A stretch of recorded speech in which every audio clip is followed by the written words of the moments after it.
I've always believed that if you want to see someone's real face, you wait for the moment they think they've won. That's when the mask slips. That night, we were on a rooftop in Manhattan celebrating my daughter Madison's Ivy League graduation. Crystal glasses sunset over Central Park. Friends applauding the life Jeffrey and I had built together. He stood there looking every bit the successful developer. Then, he cleared his throat and calmly announced he was leaving me for a young architect from his firm in front of everyone.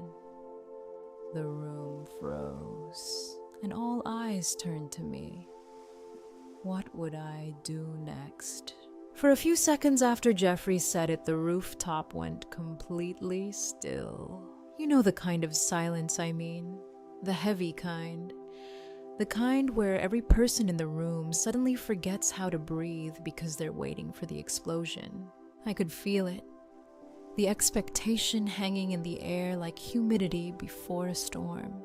People looked at me the way you look at a glass, right before it shatters. Someone coughed. A fork touched a plate and quickly pulled back. Across the table, Tiffany, the junior architect from Jeffrey's firm, sat with a small, satisfied smile playing on her lips. She didn't look embarrassed. She didn't look away. Her eyes just drifted lazily around the table, tracing the rim of her wine glass, like she was watching a show she'd already paid for. And in their minds, they all knew what came next. The hysterical wife, the tears, the shouting. Maybe a thrown drink for dramatic effect. It would have been perfect for Jeffrey. He could stand there looking wounded and reasonable while I became the unstable woman clinging to a marriage already dead. But something strange happened instead. I noticed the cold condensation on my water glass pressing against my palm. A small detail, but it grounded me. And then I smiled. Not a big smile. Just enough. "Congratulations on your honesty, Jeffrey," I said.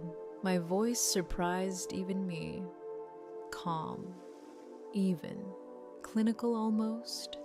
Like the quiet sound a ledger makes when it's finally closed after a long audit.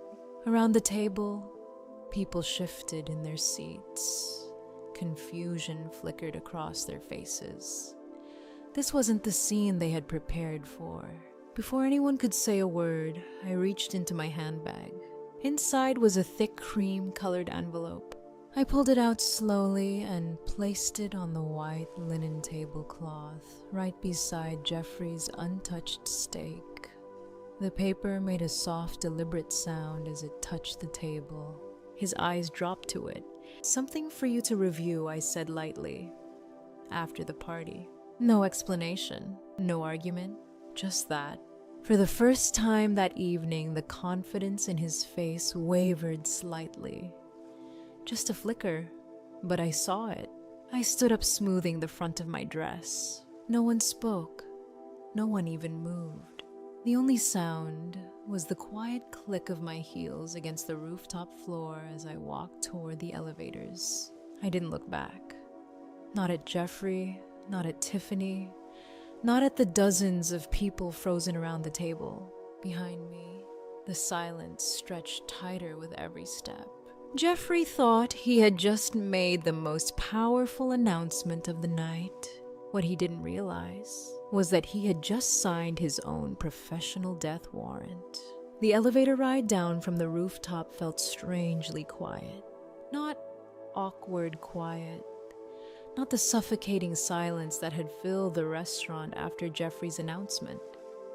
This was different, like stepping out of a pressurized room and finally letting your lungs expand again. By the time the doors slid open onto the street, the night air of Manhattan wrapped around me. Cool, steady alive with traffic and neon reflections on the pavement. For the first time since he spoke those words, I could breathe. I didn't head for the car right away. Instead, I stood there on the sidewalk for a moment, watching the lights ripple across the polished toes of my shoes. Inside that building, 40 floors above me, Jeffrey was probably still basking in the aftermath of his performance. The wounded hero, the brave man starting a new life. He thought the story had just begun, but for me it had already been unfolding for 6 months. I pulled out my phone. My hands were steady, not shaking, not emotional. That might surprise you, but the truth is, this wasn't a moment for grief. This was a moment for execution. I opened our shared banking app, the same one Jeffrey assumed I used for nothing more complicated than paying the electric bill. What he never understood about me, what he never bothered to ask, was what I actually did for a living. I'm a forensic auditor. Numbers speak to me the way fingerprints speak to detectives. Tiny inconsistencies, quiet patterns, the faint scent of something that doesn't belong. 6 months earlier, a small discrepancy had caught my eye. Just $12,000 drifting through one of Jeffrey's operating accounts. To most people, that's a rounding error. To me, it was a trail, so I followed it. Through shell companies, through quiet transfers, through accounts Jeffrey believed were invisible. He thought he was cleverly funneling money into a new life with Tiffany. What he didn't realize was that weeks ago I had already flagged those accounts for suspicious activity with the bank's compliance department. They were waiting. I tapped a single message into my phone and sent it to my private investigator. He went public, initiate the lockdown. 3 seconds passed, then my phone buzzed. A notification from our primary business account. Jeffrey had just tried to close the rooftop tab. $7,200 declined. I could almost picture the moment upstairs. Jeffrey pulling out his gold card first, that confident little smile still on his face. Sliding it across the table to the server.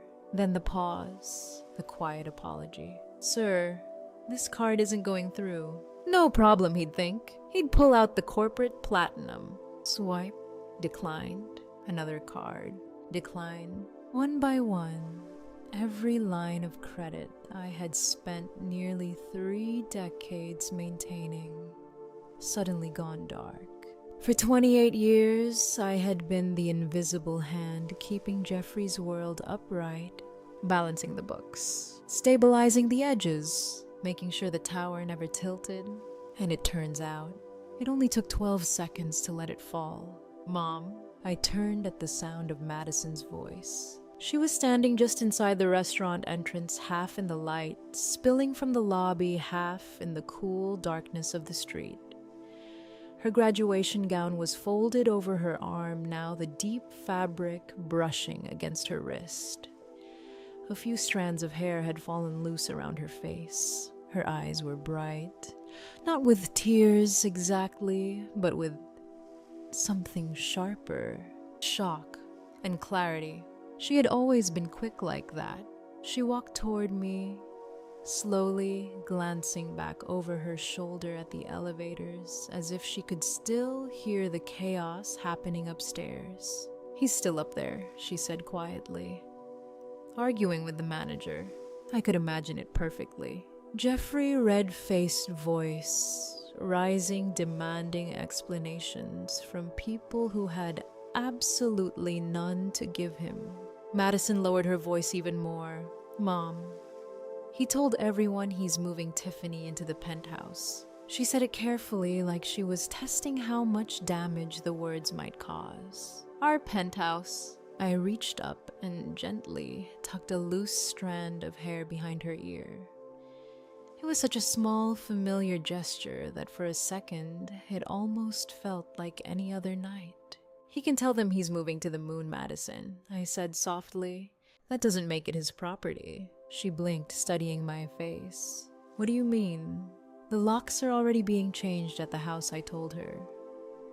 "And the penthouse your father is so fond of mentioning is held by an LLC."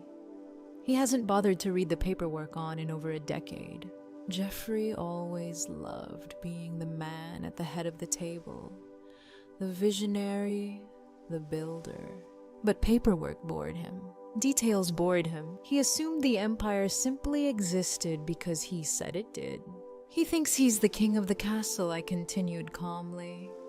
He just forgot who actually holds the deed. Madison let out a slow breath.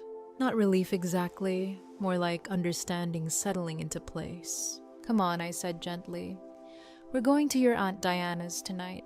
What about the house, she asked. Your things? I opened the car door and gestured for her to get in. Those are still exactly where they belong. As we pulled away from the curb, I glanced back through the rear window. Jeffrey had just burst out of the building, his phone pressed against his ear. Tiffany trailed behind him like a confused shadow. He was shouting at someone on the other end of the line, probably a customer service representative who had no idea they were witnessing the collapse of a man's entire life. For 30 years, Jeffrey had walked through the world like a giant. But standing there on the sidewalk under the bright Manhattan lights, he looked very small. There's a particular kind of loneliness that comes with being the reliable one. You don't notice it at first. In the beginning, it just feels like responsibility, like partnership.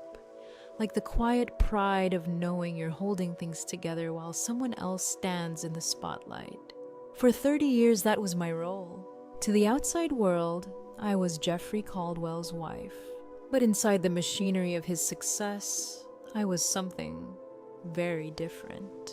I was the one behind the numbers, the one smoothing out the disasters before anyone else could see them. The one who knew exactly how fragile his empire really was. Unpaid chief financial officer, crisis manager, silent investor. Take the 2008 financial crash. Most people remember it as headlines and falling markets. For us, it was the moment everything almost disappeared. I still remember the night Jeffrey sat at our kitchen table with his head in his hands, staring at spreadsheets like they were written in a language he no longer understood. Projects were collapsing, investors were pulling out, the banks were tightening every line of credit. He kept repeating the same word under his breath, bankruptcy. For him, it was the end of the road. For me, it was just another problem waiting for a solution. So I opened a different account. My grandmother's inheritance, money she had left specifically, so I would always have security of my own. Money she told me to protect carefully.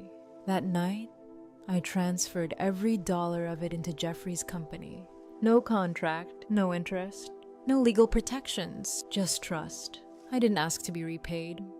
I didn't ask for my name on anything. All I asked for was a partnership. But Jeffrey never wanted a partner. What he wanted was a safety net. And safety nets in his mind were meant to be stepped on. For a long time, I told myself that was just how marriages worked. One person leads the other, steadies the ground beneath them. Until about 6 months ago, that's when I noticed the discrepancy. $12,000. In the world of construction budgets, $12,000 barely registers. It's a rounding error, a line item that disappears under larger numbers. But to someone who spends her life studying financial patterns, it felt wrong. Like catching a faint scent in a room that should have been clean. So I followed it.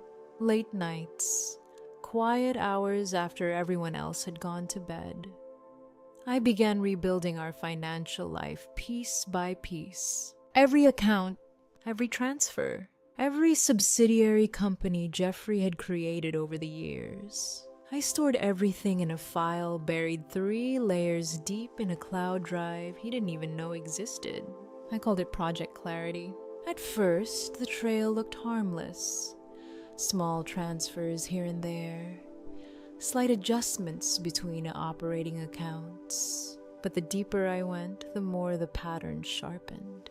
Money was leaving his primary operating account in steady, careful streams. Not large enough to raise alarms at first glance, just enough to accumulate over time. Eventually, the trail led me to an offshore entity, T Square Holdings. The name alone told me everything I needed to know. T for Tiffany. By the time I finished tracing the flow, the number sitting at the bottom of my spreadsheet was impossible to ignore. $1,800,000. That was the price of Jeffrey's new life, and he hadn't built that money himself. He had harvested it quietly from the margins of everything we had built together. I opened the folder labeled Project Clarity the same way I had opened it every night for the past 3 weeks, quietly, methodically, like a surgeon preparing for an operation she never wanted to perform. By then, the spreadsheet no longer looked chaotic. At first, it had been nothing but scattered statements, tax filings, wire confirmations, and property ledgers. But patterns always reveal themselves when you sit with numbers long enough. Numbers don't lie. They wait. The first anomaly had appeared almost by accident. A small transfer just under $50,000 flagged in one of Jeffrey's commercial property accounts. The description was vague consulting allocation. Jeffrey used consultants all the time. Normally, I would have ignored it, but the receiving account had an unfamiliar corporate name, so I dug. The company registered in the British Virgin Islands was called Solara Holdings Limited. The name meant nothing to me at first. Offshore structures weren't unusual in Jeffrey's world. Some clients insisted on them, but Solara wasn't listed in any of our internal partnership documents, which meant it wasn't part of the business. The second transfer came from a different account. $72,000 this time. Same recipient, then another and another. I created a new tab in the spreadsheet and began logging each one. Date, source account, amount, reference code. Within 2 hours, I had identified 12 separate transfers over 8 months. Total, $486,000. My stomach tightened, but the analyst in me pushed forward. 1 anomaly is a mistake. 2 is a coincidence. A pattern is intent. I pulled the firm's internal cash flow records going back 18 months and ran a cross-reference against Solara Holdings. The number climbed quickly. 20 transfers. 32. 46. Some were disguised as vendor payments, others as short-term liquidity reallocations.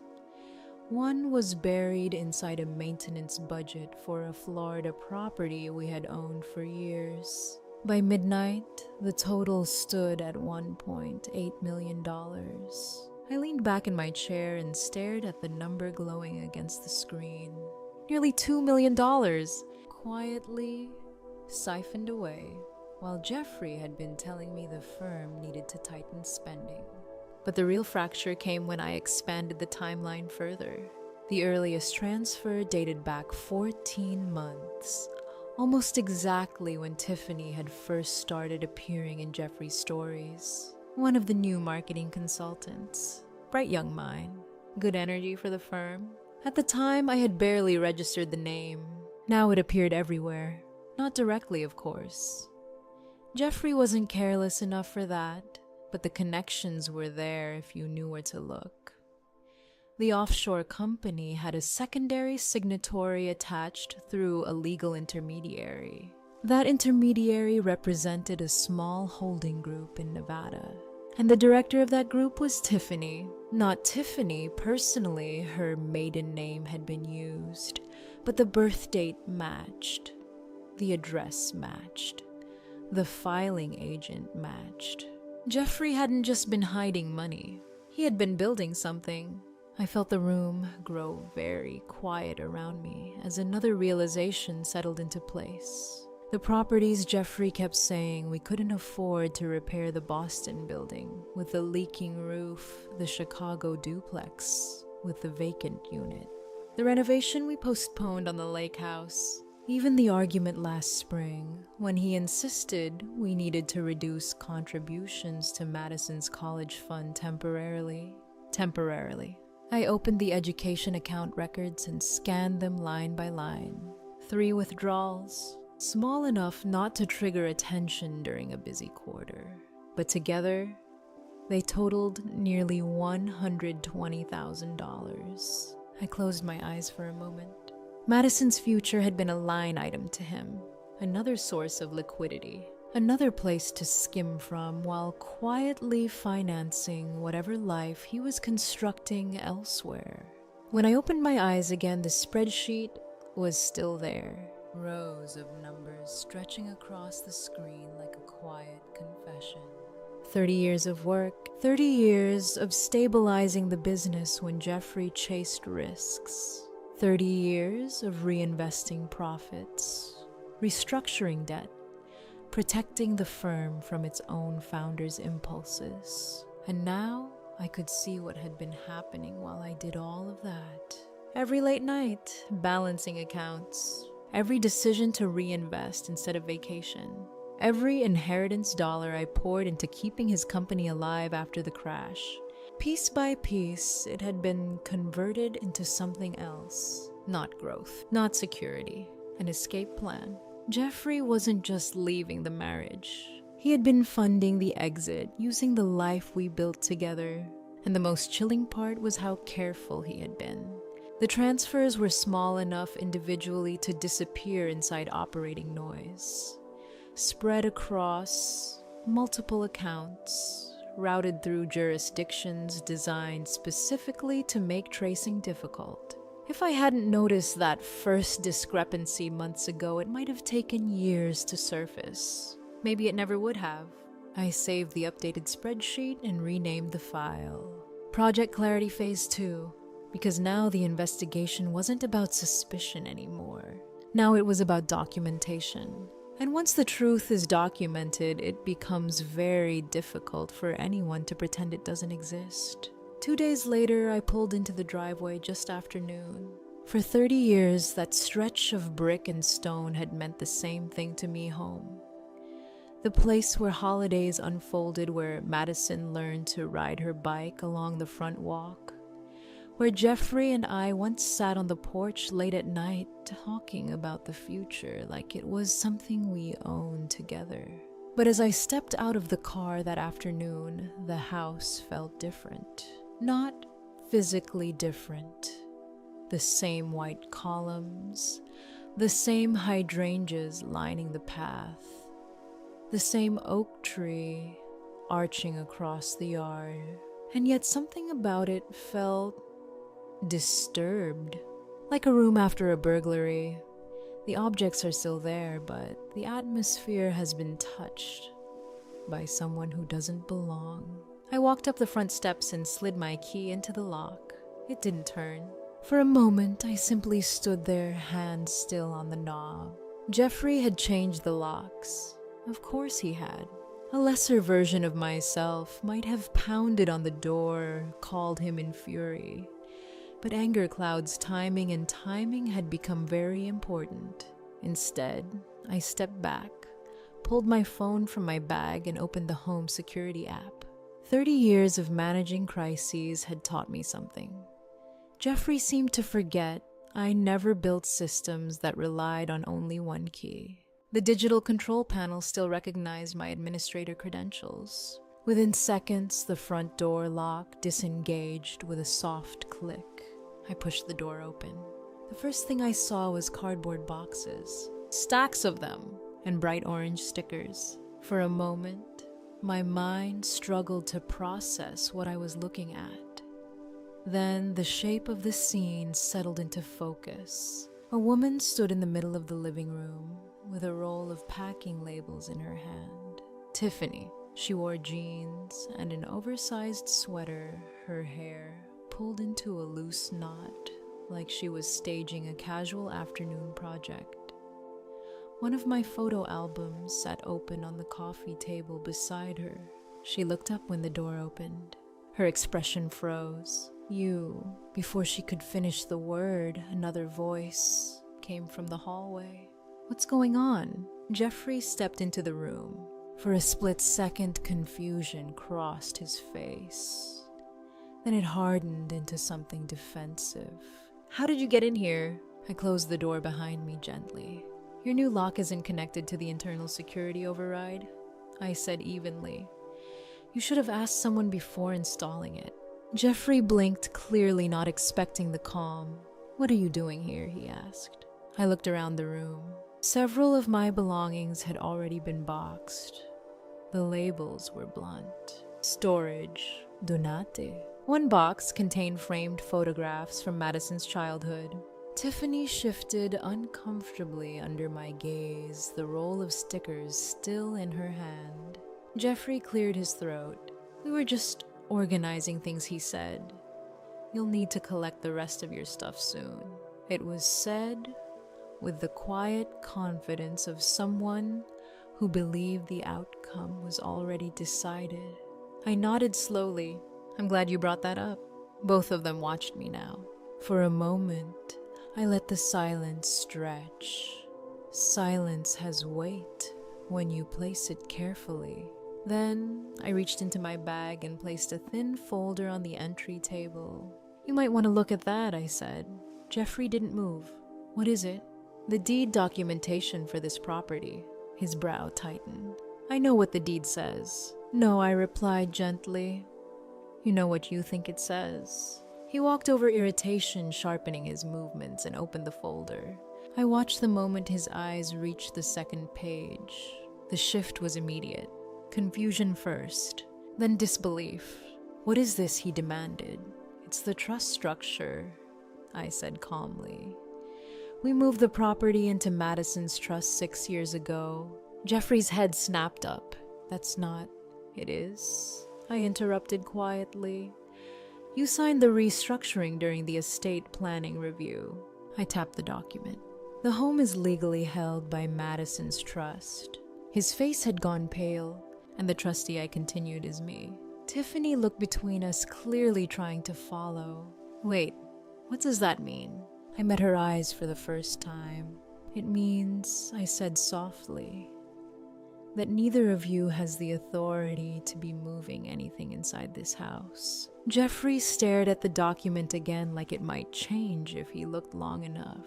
"You can't be serious." "Oh, I'm very serious." I gestured lightly toward the boxes, the stickers, the scattered pieces of my life they had begun sorting. In fact, I added, my voice steady and almost polite, legally speaking. "You're both the ones who shouldn't be here." Jeffrey kept staring at the document like it might rearrange itself if he looked hard enough. Finally, he snapped the folder shut. "This is ridiculous," he said, his voice tightening. "The house was purchased through the firm. It's a company asset." For the first time since I walked in, there was heat in his tone. Not confidence heat, the kind that appears when certainty begins to fracture. I didn't move. "No," I said quietly. "It was purchased through the firm initially. Then it was transferred during the estate restructuring." Jeffrey shook his head immediately. "I would remember something like that." "You signed 72 documents that week," I replied. Most of them were refinancing instruments and liability shields. This one was 3 pages buried in the middle. His jaw tightened. "The property was moved into Madison's irrevocable trust." I continued tapping the page again. "Which means the firm no longer owns it." "You don't own it." I held his gaze. "The trust does." Tiffany looked from him to me, confusion spreading across her face. "But we were told." Jeffrey raised a hand, silencing her without looking. "This doesn't change anything," he said, though his voice had lost some of its earlier force. "You can't just walk in here and start making threats." "I'm not making threats. I slipped my phone from my bag and set it beside the folder. I'm explaining the timeline. Jeffrey folded his arms. What timeline? The one that started when I initiated a financial review of the firm's accounts. His expression flickered. Only for a second, but I saw it. I've already flagged the transfers tied to Solara Holdings, I continued evenly. The bank's compliance department is reviewing them now. The silence in the room thickened. Jeffrey's arms slowly lowered. You went into the accounts, he asked. I built the accounts, I said simply. Tiffany's eyes widened. Jeffrey's gaze sharpened as pieces began to move. In his mind, documents, passwords, structures he had taken for granted for decades. The review includes every outgoing transfer over the past 18 months, I added. I let that settle. And once the bank finishes their preliminary report, the auditors step in. Jeffrey took a step toward me. You had no right. I had every right, I interrupted calmly. I'm still a legal partner in the firm. That hasn't changed. The room fell quiet again. Outside, a car passed slowly down the street. Somewhere in the backyard, wind brushed through the oak tree. I checked the time on my phone. Jeffrey, I said gently, you have 30 minutes. His brow furrowed. For what? To pack a suitcase? The words hung in the air. If you're still inside the property after that, I continued, I'll call the police and report unauthorized entry into a trust-controlled residence. Tiffany's head snapped toward him. You're kidding, she whispered. I shook my head. Number? Jeffrey stared at me, searching my face for the hesitation he had relied on for 30 years. But there was none left. And slowly, very slowly, I watched something shift in his eyes. For the first time in our entire marriage, he wasn't looking at the quiet bookkeeper who cleaned up his mistakes. He was looking at the person who had quietly built the entire structure beneath his life and who had already begun dismantling it. Diana's guest house was small, but it was quiet enough to think. The place sat behind her main house, tucked beneath a canopy of cedar trees that softened the afternoon light. From the outside, it looked like a weekend retreat, a tidy cottage with white shutters and a narrow porch. Inside, it had become something else entirely, a command center. The dining table was covered in neat stacks of documents, bank statements, trust filings, corporate bylaws, property records. My laptop sat open in the center, the spreadsheet from Project Clarity glowing on the screen like a map of everything Jeffrey had tried to hide. Diana moved quietly through the room with 2 mugs of coffee. You're sure you want to start today? She asked gently. I nodded. I should have started months ago, but in truth, the months of silence hadn't been hesitation. They had been strategy. When you move too quickly, people call it emotion. They question your motives. They dismiss the evidence as retaliation. But patience does something powerful. Patience lets the pattern grow. Patience lets the proof become undeniable. By the time I finally acted, the story wasn't built on suspicion anymore. It was built on documentation.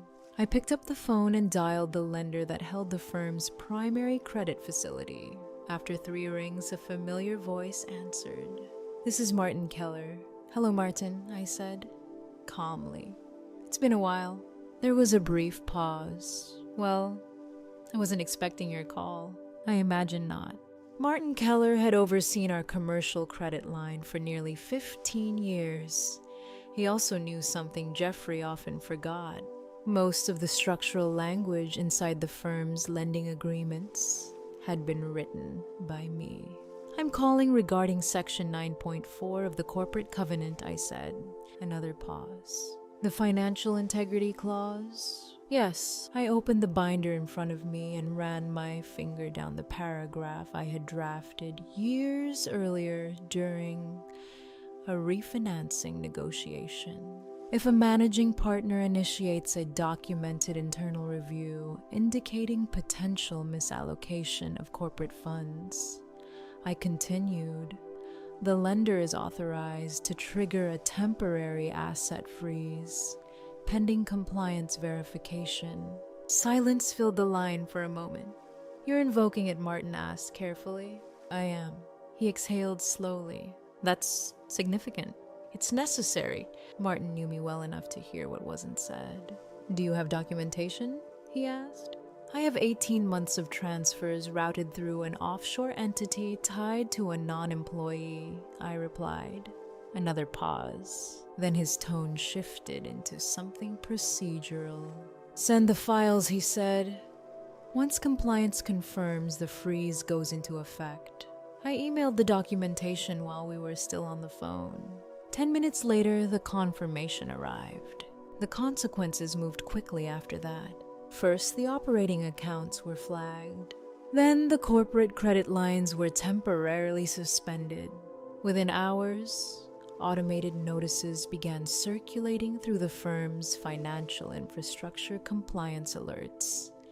Internal review flags, audit triggers. Assets connected to the company were placed under verification.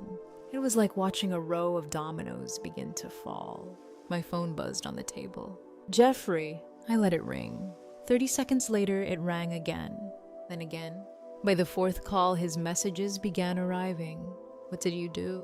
Why are the accounts locked? Call me immediately." I closed the phone and slid it face down on the table. Diana watched me quietly from across the room. "You're not answering?" I shook my head. "Number." Outside, the wind moved softly through the cedar trees. Inside, the evidence was already doing the work for me. Because once the system begins responding to documented facts, panic doesn't change anything. And patience, months of careful, deliberate patience, had done exactly what I needed it to do. It had made the truth impossible to ignore. The loan document arrived in my inbox just after midnight. It was part of the compliance packet the lender had pulled during the account review. Dozens of attachments, credit amendments, refinancing requests, authorization forms, routine paperwork at first glance. But one file caught my attention. Commercial Expansion Loan Authorization Agreement. I opened the scan and enlarged the final page. There it was, my name, signed in blue ink beneath Jeffrey's. For a brief moment, I simply stared at it. To anyone else, it would have looked ordinary. The curve of the L in my last name, the long horizontal stroke I always carried through the final letters. But signatures are like fingerprints, and this one wasn't mine. I zoomed in further. The first inconsistency appeared in the opening letter. My hand always starts the initial with a slight upward pressure, a habit I developed years ago while signing hundreds of legal documents in a single sitting. This version began flat, almost hesitant. Then the spacing. My real signature compresses toward the middle, a natural rhythm formed by muscle memory. The scan version spread the letters too evenly, like someone carefully copying rather than writing. I leaned closer to the screen. The final flourish confirmed it. When I sign my name, the pen leaves the paper with a quick upward lift at the tail of the last letter. It's unconscious, but it happens every time. This one ended abruptly. No lift, no motion, just a stop. A practiced imitation, but still an imitation. I sat back slowly in the chair. Jeffrey hadn't just redirected money. He had forged my signature. The document itself made the stakes painfully clear. The loan amount was large, far larger than the firm normally borrowed without a full partner review. And because the authorization listed me as a co-signing partner, the liability extended beyond the company. It reached into my personal guarantees, my assets, my professional license if the loan collapsed, Or if the auditors discovered irregularities, the responsibility wouldn't stop with Jeffrey. It would land on me. For 30 years, I had protected the firm's stability. I had rewritten debt structures, negotiated extensions, shielded the company from its own risks. And somewhere along the way, Jeffrey had decided that if everything fell apart, I would be the one left standing in the wreckage, holding the responsibility, carrying the blame, while he disappeared into whatever future he had been quietly financing offshore. I opened the metadata attached to the scan and checked the execution date. 3 months ago. 3 months of silence from him, while this document sat inside the company records waiting for the moment it might be needed. Not as a partnership agreement. As an escape hatch, I closed the file carefully and added it to the evidence folder, because forgery changes the conversation. And once a signature becomes a crime, the story stops being about betrayal. It becomes about accountability. The message arrived just before dawn. No subject line, no name, just a single encrypted attachment. For a moment, I assumed it was another compliance document forwarded from the lender's review team, but the sender address stopped me. It wasn't familiar, at least not at first glance. Then I noticed the alias, an old one. A name Tiffany had used years earlier on a freelance marketing profile before Jeffrey hired her, which meant the message wasn't meant for anyone else to recognize. I opened the file. Inside was a spreadsheet, not formatted the way accountants build them, but the way someone does when they're trying to understand something quickly. Columns highlighted, notes in the margins, red circles around certain numbers, and those numbers told a very different story from the one Jeffrey had spent years presenting to the world. The firm's recent deals weren't profitable. They were failing. One development had collapsed after a financing gap. Another property had been quietly sold below acquisition cost. A third had been leveraged so heavily the cash flow barely covered the debt service. Then I reached the column labeled losses. Gambling, private tables, offshore casinos, large withdrawals disguised as travel expenses and consulting fees. The totals stretched across the page. Millions. Most of the money Jeffrey had diverted, money he had treated like a secret future, was already gone. At the bottom of the spreadsheet was a short note. I didn't know. He said the money was investments. I think he's drowning. I closed the file slowly. Jeffrey hadn't been building an empire. He had been performing one. And somewhere along the way, Tiffany had realized she had attached herself to a man whose fortune existed mostly as smoke and mirrors. Jeffrey didn't knock. The office door flew open hard enough to rattle the glass panels. He stood there, breathing heavily. His tie loosened his face, pale in a way I had never seen before. Panic had a particular look on him, sharp, unfocused. "What did you do?" he demanded. I didn't look up right away. I finished typing the last line in the document on my screen, saved it, and then folded my hands on the desk. "Your accounts are under review," I said calmly. The lender triggered the freeze. "That's my company," he snapped. "You can't just..." I reached over and tapped my phone. A recording filled the room. Jeffrey's voice, clear, casual.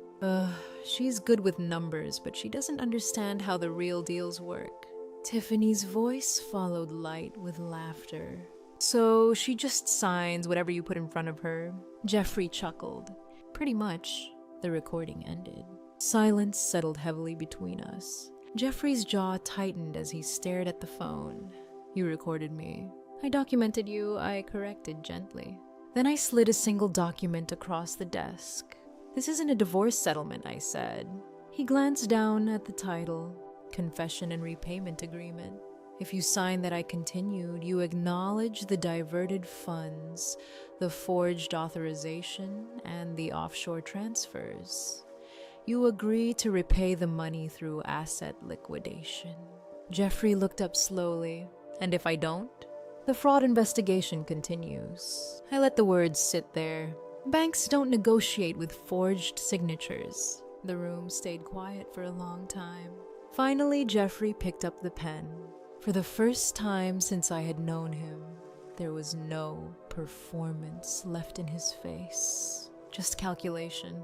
And the understanding that every other door had already closed. He signed. 6 months later, the house is finally quiet again. Now legally, Madison's just as it was meant to be. Jeffrey works an ordinary job across town, far from the empire he once pretended to command. Tonight, I close the last file, Project Clarity, and delete it for good. 30 years, reduced to a lesson. Peace begins the moment you take your life back. If this story resonated with you, feel free to share your thoughts below or support the channel so more stories like this can be told.